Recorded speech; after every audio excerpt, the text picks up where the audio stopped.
C'est une première dans l'histoire culturelle des pays de l'Alliance des États du Sahel. La gastronomie et l'identité culturelle sont à l'honneur à Ouagadougou à l'occasion du Festival international de la gastronomie et de l'identité culturelle des pays de l'AES. Ce rendez-vous culinaire et patrimonial lancé officiellement ce mardi 25 février est placé sous le signe de la cohésion et du développement durable. À travers l'art culinaire, nous racontons notre histoire, nous transmettons nos valeurs et nous affirmons notre place dans le concert des nations.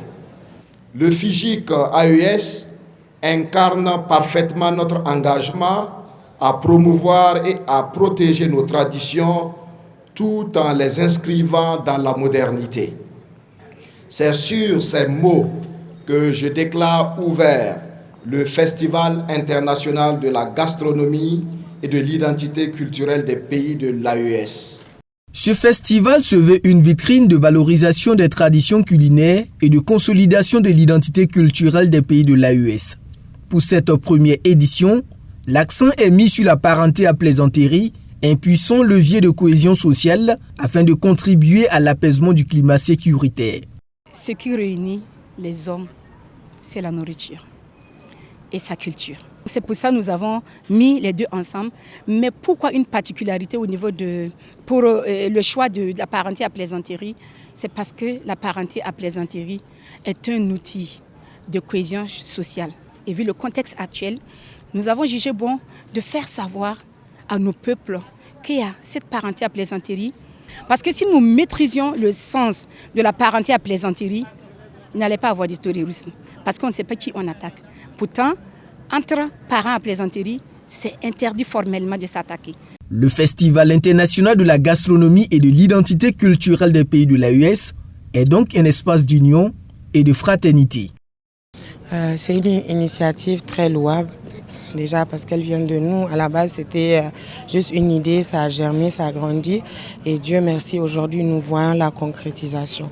Donc c'est une initiative louable, c'est une initiative très très prometteuse. Donc vraiment, on remercie encore le bon Dieu que ça puisse se concrétiser à ce jour.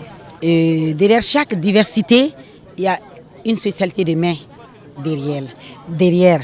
Donc chaque humain se retrouve par rapport à son identité culturelle. L'Afrique est riche en culture. Nos pays là, c'est des pays de culture. Donc et pour cela, derrière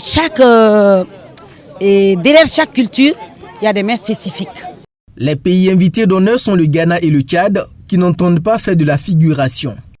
Nous allons présenter nos différentes mains, ça c'est un.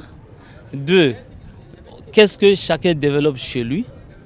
3, qu'est-ce que nous faisons en matière d'adaptation du changement climatique par rapport à la situation actuelle qui imbrique sur nos comportements, c'est-à-dire nos manières de manger, parce que maintenant, bientôt, il y a des espèces qui vont disparaître.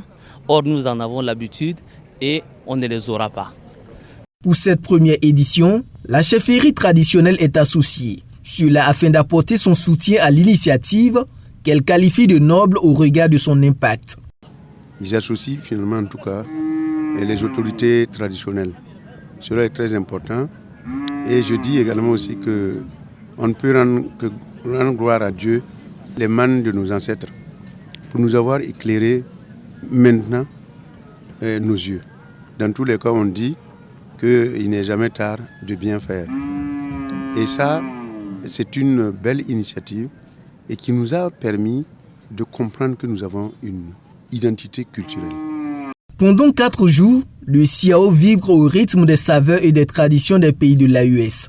Un festival qui, selon les organisateurs, pourrait devenir un incontournable du FESPACO afin de renforcer la place de la culture dans la dynamique de l'Alliance des États du Sahel.